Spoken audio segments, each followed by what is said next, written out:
Here with me is Felix Okech from Wild Food Program. I have Stella Suga from Field Aid and Philip Dinga Pakja as we continue to have conversation on the effects of the climate to the refugees. And now I'll come to you, Stella, now. When it comes to issues to do with communication, we know we've had issues to do with the drought. There have issues to do with El-Nino that we've just been told we should expect. How should we package that information to make sure that Kenyans know what is coming and they're able to prepare for that better? When it comes to communication, our experience has really shown us that, first of all, where the wealth of knowledge lies is the communities that have been affected. So for us, the method is really to go to the people. If you're talking about Turkana, if you're talking about refugees, what are the experiences that they have? How were they displaced? From where were they displaced?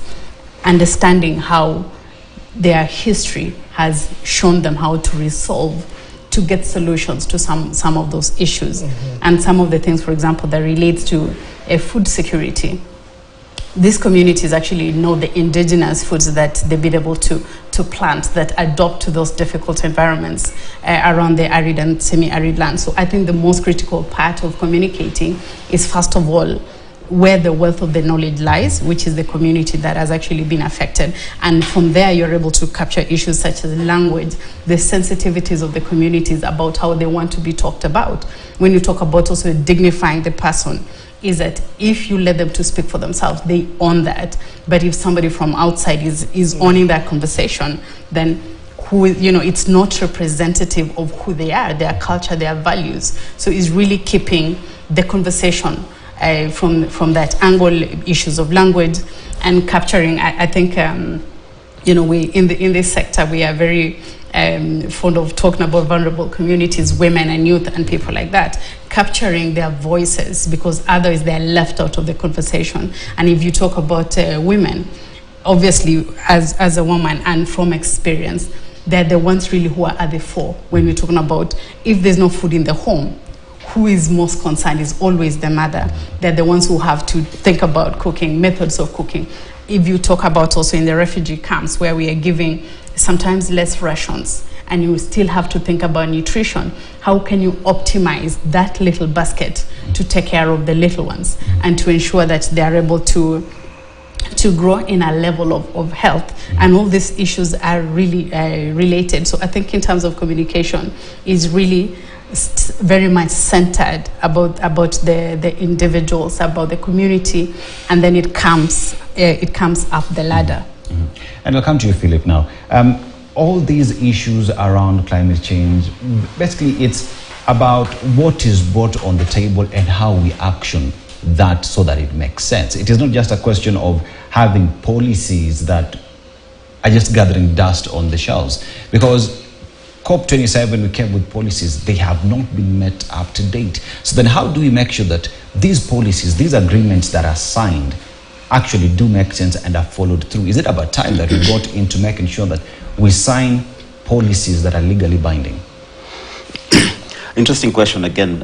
And the way we look at it from a policy perspective, as Stella has put it nicely, it's how do you link communities to have a voice, to have a decision. And what she fell short of mentioning is the stories from those communities, because they're personal, they live the experiences from those communities.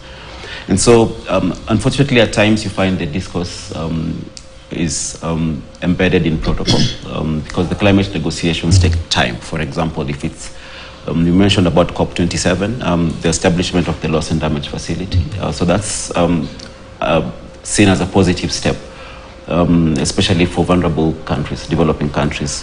But now you see in the setting up of that fund, it's going to take quite a bit of engagement with the transitional committee, for example, at high level, at national level. And so the policy process sometimes is stemmed and pegged on bureaucracies and protocol that take a bit of time and a lot of agreements. But over to your question on how do we bring policy to life, and it's through initiatives. So, for example, the PACJA has an initiative on climate security.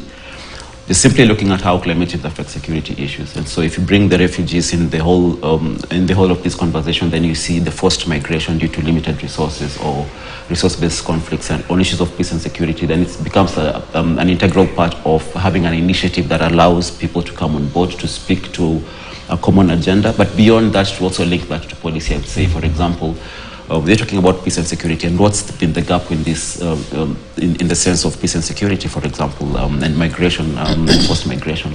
It could be the issue of inclusion. Maybe the groups, youth groups, are not being involved in that sense, or women groups are not being involved. So how do we look at that whole architecture and say, what voice do you have in terms of the safeguarding issues for women, for example? So it links to policy now to bring it to life so that we're able to connect on 3 levels. At global level, because we subscribe to the UNFCCC processes, and Kenya has ratified, for example, the Paris Agreement. But at regional level, we speak as African. We say this is our common position. So that's what the agenda that we drive in influencing policy at regional level, so that we speak. So Africa Climate Summit is a big part of what we do, to say that as an African position, as civil society, this is what we want to see in policy. But beyond that, I think the most critical part will be to link it down up to the local level. From national level, just go to local level through the national determined contributions, through the county integrated development plans, or any other plans that are local. So what are we doing at the ward level, at the very basic grassroots? Because that's where, for example, the integration of refugees and host communities come into play. How do we engage on in terms of nature-based, taking care of our natural resources, our energy demands and supply, for example? And so our work is to influence and shape policies, but also to connect it from global level. And really, I like what Stella was saying, in communicating to simplify the message so that the common man can also be plugged into the conversation. And now, Felix, we talk about refugees, and as we speak, even in the country right now, there's a time when 2 communities are fighting over pasture, and pasture is food for the animals. Others are literally fighting for land where they can grow their food and eat.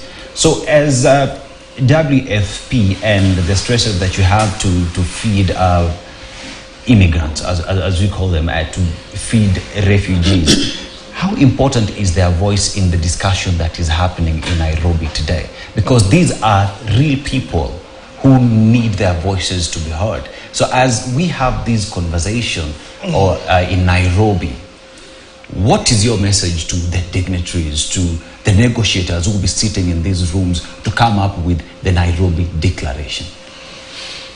I think the message is one, and my colleague Philip has sort of mentioned it, is I think we need to lack of a better word, to democratize these conversations. You know, move it out of KICC. The conversations could have been had at different levels. But I guess, yeah, so the most important thing is the local Wananchi aware of what's going on. And in terms of the policies and the discussion which are being had, how does that relate to him or her?